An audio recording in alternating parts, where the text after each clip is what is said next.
শীতকাল মানেই তো পিঠে পুলির মরশুম। পিঠে পুলির জন্য তো চাই নারকেলের পুর, কিন্তু নারকেলের পুর বানাতে গেলে তো অনেক পরিশ্রম। নারকেল কোড়া ওড়ে, আবার সময় আর সুযোগ অভাবে অনেকেই সেটা করে উঠতে পারে না।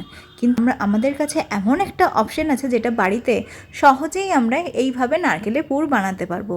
মানে কোড়ার কোনো ঝামেলাই থাকলো না। সিম্পল নারকেলটাকে আমরা ভেঙে নিলাম, তারপরে এইভাবে চাকুর সাহায্যে এই নারকেলের পিসগুলো বার করে নিলাম, তারপর একটু ছোট ছোট টুকরো করে নিচ্ছি। মানে ছোট ছোট টুকরো কেন করছে বলে দিই, কারণ আমরা এটাকে মিক্সার গ্রাইন্ডারে সামান্য একটু বেটে নেব। মানে খুব বেশি বাটবো না, তাহলে কিন্তু তেলটা বেরিয়ে যাবে। জাস্ট একবার ঘোরালেই কিন্তু এগুলো একদম গুঁড়ো হয়ে যাবে, যেমন ঠিক নারকেল কোড়ালে যেমন দেখতে হয় একদম ওরকমই। এরপর আবার কি, কোড়ার ঝামেলা তো মিটেই গেল। এবার যে যার নিজস্ব টেকনিকে পুর বানিয়ে নাও। আমরা যেমন আগে গুড়টাকে ভালো করে মেল্ট করে নিলাম, এখানে আমরা খেজুর গুড় দিয়েছি, তারপর নারকেল কোড়া দিয়ে ভালো করে মিশিয়ে একটু মাখা সন্দেশ দিয়ে দিলাম, এতে কিন্তু টেস্টটা বেশি ভালো আসে। সব কিছু ভালো করে মিশিয়ে একটু টাইট করে নিলেই হয়ে গেল আমাদের নারকেলের পুর রেডি।